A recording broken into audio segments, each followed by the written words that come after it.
We human beings have been venturing into space since October 4th, 1957, when the Union of Soviet Socialist Republics (USSR) launched Sputnik 1, the first artificial satellite to orbit Earth.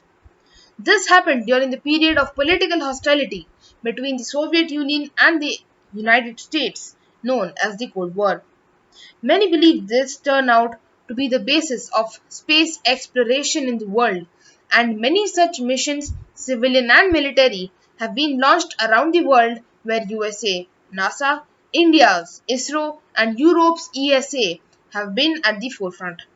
By far, the Apollo 11 space flight, which on July 20th, 1969 achieved its goal of landing the first humans on the moon, was arguably one of the most momentous events in 20th century space exploration.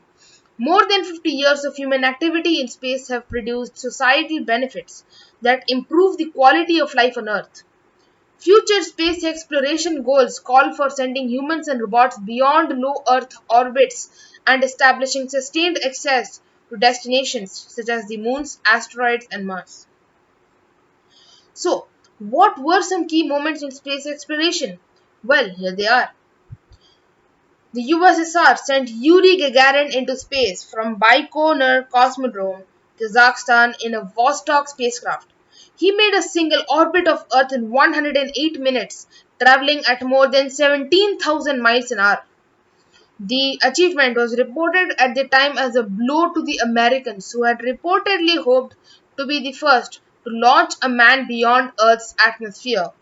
The United States launched American citizen Alan Shepard into space in less than a month later, on 5th May 1961. Valentina Tereshkova, a former textile worker, became the first woman to be launched into space by the Soviet Union. She circled the Earth 49 times during 3 days in space and was reportedly injured during the landing. Russian cosmonaut Alexei Leonov carried out the first ever spacewalk from the two-man Voskhod spacecraft. Leonov's suit expanded minutes after stepping into space due to the zero pressure conditions. When he tried to get back into his spaceship, he could not fit through the hatch and had to release a valve to partially depressurize his chute and squeeze back inside. American Neil Armstrong became the first man to set foot on the moon, and Armstrong and Buzz Aldrin spent 2 hours on the lunar surface setting up observation equipment and collecting rock samples. As Armstrong put his left foot down, he famously declared, "That's one small step for man, one giant leap for mankind." He described the surface as being like powdered charcoal, and the landing craft left a crater about 1 foot deep. The mission lasted 8 days, 3 hours, 18 minutes, and 35 seconds.